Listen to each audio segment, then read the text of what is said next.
ก็เพื่อให้โยมพ่อโยมแม่ญาติโยมของเฮาได้อานิสงส์เต็มเม็ดเต็มหน่วยเบื้องต้นก็มีการไหว้พระรับศีลถวายทานต่อไปก็แม่นฟังเทศน์ฟังธรรม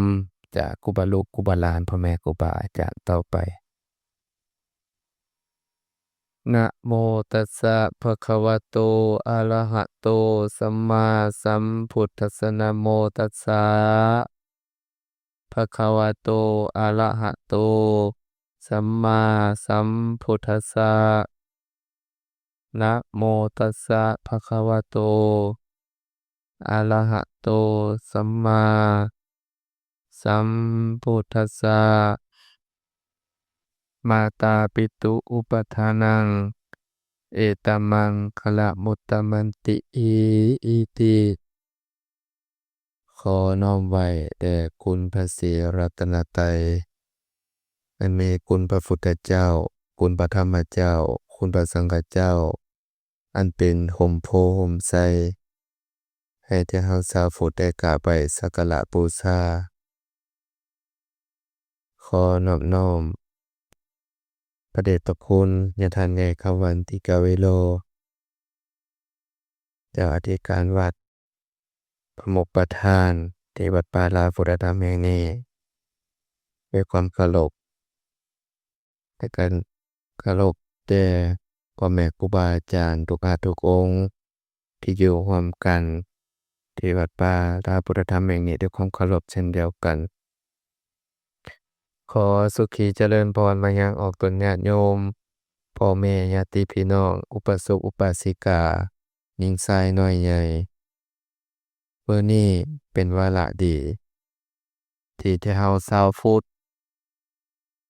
ได้พากันมาไหว้หรือว่ามาถวายทานสร้างกองบุญกองกุศลอยู่ที่วัดป่าลาพุทธธรรมแห่งนี้มาด้วยศรัทธามาด้วยความเลื่อมใสมาด้วยเจตนาบุญกุศลเปี่ยมล้นในจิตในใจจากบ้านจากเมืองก่อนอื่นดังที่พระคาถายกไว้เบื้องต้นนั้นว่ามาตาปิตุอุปัฏฐนังเอตมังคลามุตตมัง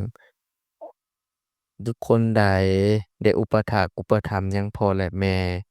บ่ว่าสิยังมีชีวิตอยู่หรือว่าเสียชีวิตไปแล้วบุคคลนั้นย่อมเป็นผู้ประเสริฐพระพุทธเจ้าเพิ่นได้ตรัสไว้แต่ก่อนเฮาสิมาเว้าเรื่องเกี่ยวกับบุญใกล้สิฮอดย่อจ่อเข้ามาแล้วตามความเชื่อหลักศาสนาของเฮาเนาะก็แม่นบุญฮอดข้าวสากในความเชื่อหลักศาสนาอ่าหลายพันปีมาแล้วตั้งแต่สมัยพุทธกาลบุญฮอดข้าวประดับดินบุญฮอดข้าวสากเจ้ายมพิบาลเพิ่นได้ปล่อยดวงวิญญาณหรือว่าสัมภเวสีออกมารับส่วนบุญส่วนกุศลตั้งแต่พู้นแหละแรม14ค่ำพู้นแหละเดือน9ล่วงมาแล้วบางคนบางท่านก็คันแม่นภาษาบ้านเราปล่อยก็คือให้อิสระหั้นแหละดวงวิญญาณเหล่านั้นผู้บ่ทันได้ไปเกิดดีถึงสุขบ่ทันได้ไปผุดไปเกิดเพิ่นก็สามารถมาหาเฮาได้มาหาลูกหาหลานไปเที่ยวแสวงสิ่งต่างๆไปได้ทุกบอนทุกทีตัวปล่อยก็คืออิสระเนาะระยะเวลาตั้งแต่แรม14ค่ำเดือน9จนฮอดเดือน10เพ็งพี่น้องฉะนั้นก็ยังอีกบ่โดนญาติพี่น้องพ่อแม่บุพการีชนอาจจะเป็นสามีภรรยาบุตริบุตราลูกหญิงลูกชายผู้เขาเสียชีวิตจากไปด้วยจิตผูกพันเขาก็คิดฮอดพี่น้องก็บ่ต่างหยังกับแต่เฮาคือยังมีชีวิตนี่แหละโอ๊ยเฮาก็คิดฮอดผู้นั้นเฮาก็โทรหาผู้นั้นผู้นี้พ่อแม่อยู่ต่างรัฐลูกเต้าอยู่ต่างรัฐเฮาก็บินไปหาผู้นั้นผู้นี้ดวงวิญญาณก็เช่นเดียวกันเออเสียชีวิตไปแล้วโอ๊ยคิดฮอดลูกเด้เนาะคิดฮอดสามีเด้เนาะคิดฮอดภรรยาเด้เนาะคิดฮอดญาติมิตรสหายเขาเจ้าก็ไปหาคือกันแต่เฮาบ่เห็นเขาซื่อๆฉะนั้นแม่นใจยมพิบาลเพิ่นได้ปล่อยดวงวิญญาณมาแล้วตั้งแต่แรม14ค่ำเดือน9เดือน9ดับนั่นแหละ ตอนนี้เพิ่นอาจจะไปหาเราแต่เราบ่เห็นเพิ่นซื่อๆไปเยี่ยมผู้นั้นไปเยี่ยมผู้นี้ฉะนั้นในหลักความเชื่อที่เราก็มาวัดมาว่ามาสร้างน้ำกระทำบุญเฮ็ดหอเขาน้อยหอเขาใหญ่ฉะนั้นยังอีกเทื่อหนึ่งก็คือหอเขาใหญ่เขาไถ้เขาธงก่อนเพิ่นไปสู่ภพภูมิหมายถึงว่าที่อยู่บ่อนเก่าที่เขาเจ้าจากมาก็มีบุญหอข้าวสารบุญหอข้าวสาราวฉะนั้นก็ขอเรียนเชิญเด้อคันว่าผู้ใดยังคิดฮอดพ่อคิดฮอดแม่ร่วมแสดงออกเพิ่งเป็นผู้ที่มีกตัญญูกตเวทิตาคิดฮอดพ่อคิดฮอดแม่คิดฮอดบุพการีชนก็อาทิตย์หน้าเชิญมาร่วมนำกันสร้างน้ำประทำบุญส่งทางหยาดน้ำไม้ท่านไปให้ข้าเจ้าเหล่านั้นบ่ว่าสิอยู่โลกใดประเทศใดสิ่งที่สำคัญก็คือเรามีหน่วยโลกมีพระแม่ธรณีอันเดียวแม่นบุญกุศลไปฮอดไปถึงแน่นอนโดยบ่ต้องสงสัยอันนั้นเอิ้นว่าการทำบุญอุทิศไปหาพ่อหาแม่หาบุพการีชนแต่ว่าหัวข้อธรรมในมื้อนี้พระลูกสิได้เอามาเทศนาธรรมและแม่นบุญ4ประการเนาะคำว่าบุญ4ประการหลายคนหลายท่านก็ยังเข้าใจผิดเข้าใจผิดในที่นี้หมายถึงว่าได้ขุมทรัพย์ที่เราฟังครูบาอาจารย์ได้เทศน์เนาะบ่ตีดอกเพิ่นก็โอ๊ยให้ปล่อยให้วางเด้อบางคนก็ไปตีความหมายผิดบางคนก็เอาทานที่ดินทรัพย์สมบัติทานเงินทานคำทานนั้นทานนี้ยกก็เพ้อก็บ่ถือหยังก็บ่เอาหยังแล้วก็บ่เอาหยังมาติดโตแต่ว่าพระพุทธเจ้าเพิ่นว่าจังซี่ได้ไหมอ้อ ขุมทรัพย์4ประการนี่ทุกคนนี่ควรมีความหมายของเพิ่นก็ว่าทุกคนควรมีแต่บ่ให้ยึดติดบ่พอยินดียินร้ายเรามีไร่นามั่วสวนเราก็มีไปเรามีรถมีราเราก็มีไปเรามีเรือนชานล้านแป้นเราก็มีไปเรามีสมบัติข้าวของเงินทองเราก็มีไปความหมายในที่นี้หมายถึงว่าบ่ยึดติดปล่อยไว้เป็นกลางมีแล้วก็มีไปเราจั่งบ่ทุกข์แต่ว่าเรามาตีความหมายตามพระเพิ่นว่าโอ้ให้ปล่อยให้วางเราหลุดไปคิดว่าเราสิเอาให้คนอื่นจนหมดอันนั้นมันบ่แม่นเรามาเบิ่งในตัวจริงเนาะสมมุติว่าเรามีที่ดินเอาให้คนเบิดแล้ว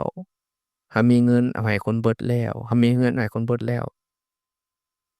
บัดเราเดือดร้อนมาเดะมันไผช่วยเหลือเราบัดนี้บ่มีเดะเออพาลูกไปอ่านในหนังสือตัวหนึ่งที่พระพุทธเจ้าเพิ่นเขียนไว้ก็เป็นตาน่าคิดเพิ่นว่ามีได้ขุมทรัพย์4ประการแต่ว่าบ่ให้ยึดติดบ่ให้ยึดติดได้เดะคือวางตัวเป็นกลางมีแล้วก็รักษาเราไปเรื่อยๆบ่เดือดบ่ร้อนอา ในที่นี้ในขุมทรัพย์4ประการพระลูกสิมาอธิบายขยายความขุมทรัพย์ข้อที่1อสังหาริมทรัพย์อาอสังหาริมทรัพย์ก็มีอาคารบ้านเรือนตึกที่ดินต่างๆเรียกว่าที่ทรัพย์ใหญ่เรียกว่าอสังหาริมทรัพย์เราก็ควรมีมีไว้ว่าซั่นเถาะไปก็บ่ได้เสียหายหยังรักษาไว้หั้น บ่ฟ้าวยกให้ไผ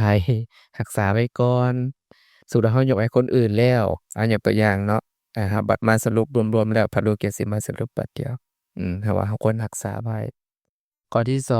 2สังหาริมทรัพย์ก็มี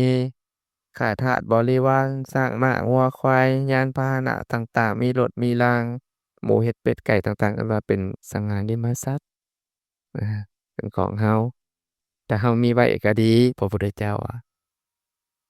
ข้อที่3ทรัพย์ข้อที่4ขอโทษทรัพย์ข้อที่3เอิ้นว่าปัญญาทรัพย์ก็คือที่เราทุกคนอยู่ในนี่แหละทุกคนล้วนแล้วแต่มีปัญญาทรัพย์หมดทุกคนเนาะปัญญาทรัพย์ในที่นี้ทุกคนก็แล้วแต่มีแต่สติปัญญาถนัดแตกต่างกันขอโทษยกตัวอย่างคือโยมมีเพิ่นก็มี experience ตัดผมก็มีสติปัญญาบอกมีวิชาชีพของเพิ่นน่ะเด้บางคนก็เป็นเนิร์ดเป็นหมอก็มีแบบแต่แล้วก็เป็นนายบัญชีพ่อแม่เขาบางคนก็เฮ็ดอาหารเก่งบางคนมันก็คลีนอัปเก่งบางคนก็เป็นช่างไม้เป็นช่างคอมพิวเตอร์ทุกๆคนอยู่ในนี้ล้วนแล้วแต่มีปัญญาทรัพย์ทุกคนที่มีความสามารถที่แตกต่างกันว่าง่ายๆซะปัญญาทรัพย์นี่มีหมดตัวนี้ก็ควรมี เพราะว่า ถ้าเราบ่มีปัญญาทรัพย์ก็ขอโทษก็บ่ต่างหยังกับคนที่สติบ่สมประกอบเราเห็นบ่เขาเฮ็ดหยังบ่เป็นเพราะเขาบ่คือหมู่เราจะข้อยว่าง่ายซะต่อไปบุคคลเหล่านั้นอันว่าขาดทางปัญญาทรัพย์ฉะนั้นทุกคนอยู่ในนี้มีปัญญาทรัพย์หมดทุกผู้ทุกคนมีฐานะที่แตกต่างกันไปข้อที่4เอิ้นว่าศีลธรรม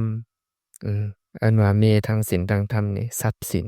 ทั้งด้านบุญนะบุญกุศลทรัพย์ก็คือโยมพ่อโยมแม่มาในที่นี้แหละอันนี้เราว่ายกตัวอย่างเนาะเรามาอยู่ในนี้นี่เป็นผู้มีบุญเบิดทุกผู้ทุกคนเรามาเบิ่งความแตกต่างขอโทษระหว่างประเทศเราเมืองลาวเมืองไทยบ่หรือว่าในอเมริกาสิ่งหนึ่งที่เราเห็นได้ชัดเจนก็คือเรามาอยู่นี่เราค่อนข้างที่ชีวิตของเราจะดีกว่าคนบ้านเราหลายอันนี้เรามาเปรียบเทียบในการใช้ชีวิตเนาะเราก็พอมีอยู่มีกินมีเวียกเฮ็ดงานทำคันเราดุเราขยันนะก็บ่พออึดบ่พออยากก็พอเลี้ยงชีพเราได้บ่คัดบ่เคินก็แม่นเทียบใส่คนบ้านเราขอโทษทั้งเมืองลาวเมืองไทยของเราบางทีมันก็ยังขาดยังเขินเราไปเว้าสิเขตชนบทซะเขาขาดแคลนแคลนขาดหม้อเสื้อผ้าอาภรณ์เออก็ขัดสนหลายสิ่งหลายประการเรามาอยู่นี่เป็นผู้มีบุญเอิ้นว่าทรัพย์ทั้ง4ประการนี่เกือบมีเบิดซุผู้ซุคนบ่ขาดบ่เคินอันนี้เรามาเบิ่งระหว่างความแตกต่างฉะนั้นพระพุทธเจ้าว่าผู้ใดมีทรัพย์ทั้ง4นี่ใช่ไหมมีบุญมีบุญมีกุศลอืมก็เลยว่าเปรียบเทียบใส่โอ้พ่อแม่พี่น้องพากันอยู่ในอเมริกาแล้วหมู่เฮาจะค่อยพากันมาอยู่นี่ล้วนแล้วแต่เป็นผู้มีบุญเออเฮาอุดมสมบูรณ์ไปด้วยโภคทรัพย์ทั้งอสังหาริมทรัพย์และสังหาริมทรัพย์เฮามีเบิดมีเรือนมีบ้านมีรถมีลาแต่ว่าเฮาก็ได้ทำมาหากินก็เป็นเรื่องปกติการใช้ชีวิตของที่เฮาเป็นมนุษย์อันนี้มันแน่นอนอยู่แล้วแต่ว่าเฮามีโอกาสกว่าเขานี่หลายๆเฮาโชคดีกว่าเขานี่ล่ะฉะนั้นพระพุทธเจ้าขอโทษขออนุญาตเว้าเบื้องต้นเว้าเบื้องคืนอีกว่าเป็นหยังพระพุทธเจ้าว่าเฮาควรมีเอ่อเอิ้นว่าขุมทรัพย์4ประการนี้เพราะว่าช่วงเขายังมีชีวิตอยู่คันว่าเรามีเรือนมีศาลเรามีบ่อนที่พักที่อาศัยเราก็สะดวกสำบายเออคันว่าเรามีรถมีรางเราก็ไปมาสะดวกหรือว่าเรามีช้างม้าวัวควายยานพาหนะต่างๆเขาก็เลี้ยงไว้ในเรือนในศาลดินดอนตอนหญ้าเงินคำกำแก้ววิชาชีพเรามีไว้ตอนนี้มาเว้าบัดนี้มาอุปมาอุปไมย เป็นหยังเราควรรักษาไว้เออคือในสังคมณปัจจุบันเนาะตามที่เราได้เห็นข่าวเว้าใกล้ตัวนี่ล่ะอะฮะใกล้กับผู้บาโลกนี่ล่ะยกตัวอย่างพ่อแม่โอ๊ยตอนเราเฒ่าแก่แล้ว60-70แล้วไถนาตากะตายกให้เอื้อยกกเรือนน่ะยกให้เอื้อยกลางรถรางยกให้อ้ายผู้ที่3ยกตัวอย่างซะ หลังจากเขาได้ไปเบิดแล้วมันมีปัญหาเด้อีแม่อันนี้ครับน้องเว้าบ่ได้ตีว่าเสมอไปอันนี้เราเว้าภาพรวมเออเจ้าก็เน่งข้อยเอื้อยกกก็เน่งใส่เอื้อยกลางเอื้อยกลางก็เน่งใส่อ้ายผู้ที่3ความหมายหั้นน่ะในเมื่อเขาได้ของเราไปเบิดแล้วเดะมันบ่มีหยังเลยเดะพ่อกับแม่ฉะนั้นที่ว่าเราเห็นข่าวเมืองลาวเมืองไทยตอนนี้ปัญหาตอนนี้จะเกิดหลายๆฉะนั้นผู้ใดมีก็ปะไว้ก่อนเขียนพินัยกรรมไว้โลดบ่ฟ้าวให้เข้าดอก เขียนพินัยกรรมไว้ก่อนหรือเขาเสียชีวิตจากไปเขาจะมาเปิดพินัยกรรมเอาเออบ่ฟ้าวยกให้เขาอย่างเช่นขอโทษเนาะที่มันเห็นประจักษ์ก็อย่างเช่นข่าวทางเมืองไทยนี่เห็นหลายมีเทื่อหนึ่งพาลูกไปเบิ่งบ้านผู้เฒ่าตักไปเบิ่งจาฮิแล้วไปเบิ่งเหตุการณ์ก็เลยว่าโอ้หลายๆอย่างที่มันสอดคล้องกับธรรมะโยมแม่เป็นหยังน้อคือได้มาอยู่บ้านผู้เฒ่าบ่มีลูกมีหลานบ่ บางทีอะคำถามเบาๆแต่ว่ามันไปทัดจิตใจเขาเจ้าบางคนก็นั่งให้อยู่บางคนก็เป็นอดีตประธานผู้บริหารบริษัทบางคนก็เป็นข้าราชการชั้นผู้ใหญ่บางคนก็เป็นลูกเป็นถึงรัฐมนตรีบางทีอยู่หั่นน่ะไปถามแล้ว พระลูกเอ้ยว่าซั่นช่วงที่เรารักลูกพ่อแม่นี่รักลูกทุกคน แต่ว่าบางทีหั้นก็แบ่งให้สมบัติให้ผู้นั้นแบ่งให้ผู้นี้แล้วแต่เมื่อเราเหลือโตคนเดียวแล้วเขาเน่งกันว่าซั่นบ่มีไผมาสนใจบ่มีไผมาเทกแคร์บ่มีผู้ใดเอาใจใส่อยู่โตคนเดียวอาจนบั้นปลายชีวิตก็บ่มีไผมาเหลียวแลอันนี้เบิ่งคือเว้าในนิทานแต่ว่ามันคือความจริงที่ลูกไปเห็นหลายๆบางสถานที่นี่50 100 200 300เพิ่นว่าบ้านพักคนชราเขาเอิ้นน่ะที่ลูกไปเห็น สังคมตัวนี้มันก็เลยว่าโอ้ที่แม่นมันก็สอดคล้องกับธรรมะพุทธเจ้าว่าเฮามีได้แต่ว่าเฮาบ่ฟ้าวปล่อยเฮาบ่แม่นว่าเฮาสิตัดทุกสิ่งทุกอย่างเฮามีเฮาก็วางเฉยมีก็มีไปทรัพย์สินเงินทองไหหน้าตากร้าดินดอนตอนหญ้าเฮามีไปเฮาก็บ่ได้ยินดียินร้ายมีไว้ก็รักษาไว้ไปธรรมดาเฮาใช้ชีวิตไปเรื่อยๆแต่ว่าอันนั้นก็ตัดอันนี้ก็ยกให้โอ้ข้อยบ่เอาหยังแล้วบัดเฮาเดือดร้อนมาบ่มีไผช่วยเฮาได้เดะทุกสิ่งทุกอย่างอันนี้คือสัจธรรม ความจริงของชีวิตก็เลยไปเห็น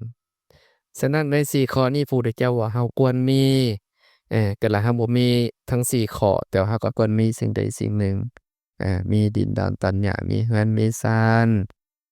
แล้วก็มีอันว่าวัวควายช้างม้ารถรางต่างๆทรัพย์สินทางปัญญาแต่ละคนก็มีแล้วแล้วก็ตัวสุดท้ายที่เรามาในสถานที่แห่งนี้ก็คือทรัพย์ทางด้านบุญด้านกุศลอาที่จะเป็นเข้าไถเข้าถงติดเราไปทั้งภพนี้และภพหน้าพระพุทธเจ้าว่าตราบใดที่เรายังเวียนว่ายตายเกิดเป็นวัฏจักรอยู่นี่บุญกุศลตัวนี้แหละมันจะไปหนุนเราว่าเราสิไปเกิดในภพภูมิใดที่เราเป็นชาวพุทธมีศีลห้ามาวัดมาว่าได้ฟังเทศน์ฟังธรรม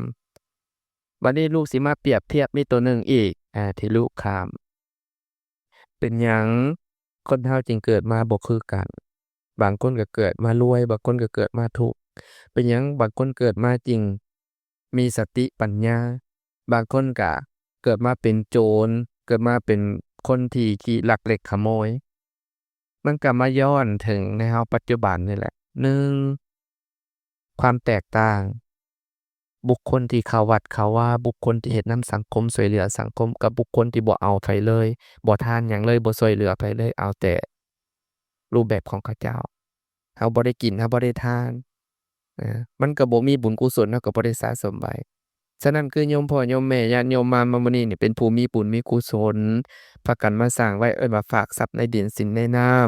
ำฝากไว้หยาดน้ำหมายทานไว้ให้พระแม่ธรณีเพิ่นได้จดได้แต้มไว้ เป็นบุญเป็นกุศลของเราฝากไว้แต่ว่ามันสิบ่เห็นในชาตินี้แต่ว่ามันจะติดตัวของเราไปสู่ภพภูมิเบื้องหน้าเราเกิดมาเป็นมนุษย์เราก็สิบ่อึดจุกอึดกินมีอยู่มีกินเออตามวาระของไผลาวบัดนี้ผู้บ่ได้กินบ่ได้ทานเดะก็เปรียบเสมือนกับผู้มีกับผู้บ่มีนั่นแหละผู้มีกินกับผู้ทุกข์ผู้เขาทุกข์นี่ตามที่พระพุทธเจ้าเพิ่นได้บอกว่าชาติก่อนเขาบ่ได้ให้ทานเขาบ่เคยช่วยเหลือผู้อื่น เขาบ่เคยแบ่งกินแบ่งทานเออศีล5ศีล8ศีล10เขาก็บ่รู้เขาบ่เคยเข้าวัดเข้าวาเขาบ่เคยฟังธรรมอันนั้นมันจึงแตกต่างกันแต่ละคนแต่ละภพแต่ละชาติสัตว์ใดก็ฉันนั้นพระพุทธเจ้าว่าอืมก็เช่นเดียวกันฉะนั้นโยมพ่อโยมแม่มาในที่นี้ว่าเป็นผู้มีบุญว่าเป็นบัวที่พ้นน้ำแล้วรู้ศีลรู้ธรรมมีศีล5เขามาเข้าวัดเข้าวาเอ่อ รู้จักกินรู้จักทานฟังธรรมะธัมโมรักษาศีลรับศีล5แต่ละอาทิตย์แต่ละอาทิตย์อืมบุญตัวนี้แหละมันจะติดตามเราไปสู่ภพเบื้องหน้าเออตราบใดที่วัฏฏะสงสารของเราวนว่ายตายเกิดแล้วดับแล้วเกิดอยู่นี่บุญตัวนี้แหละจะไปรักษาของเราให้เราเกิดในภพภูมิเกิดมาเป็นมนุษย์เราก็จะได้พบในศาสนาของพระพุทธเจ้าทุกๆพระองค์ รู้จักกินรู้จักทานเข้าวัดเข้าวาแต่ว่าเราสิบ่รวยล้นฟ้าแต่เราก็พอมีอยู่มีกินไปจั่งซี้ไปเรื่อยๆจั่งซี้ไปตลอดชีวิตเออฉะนั้นพาลูกพาหลานก็ต่างหน้ากับคณะสงฆ์เนาะที่ญาติโยมพากันมาสร้างน้ำกระทำบุญในมื้อนี้ได้เอาหลักธรรมคำสอนอันว่าโภคทรัพย์หรือว่าทรัพย์4ประการนี้ มาเทศนาธรรมหวังว่าโยมพ่อโยมแม่สิเอาไปพินิจพิจารณาสุดท้ายท้ายสุดพระลูกก็ขออวยไสให้พรให้กับญาติพี่น้องทุกท่าน ทุกคนจงมีแต่ความสุขความเจริญหายทุกข์หายโศกหายโรคหายภัยหายพยาธิโรคามีอายุวันนะสุขภาละทุกทิพาลาธิการทุกการทุกคนเอวังก็มีด้วยประกาศศนีเอสสาธุ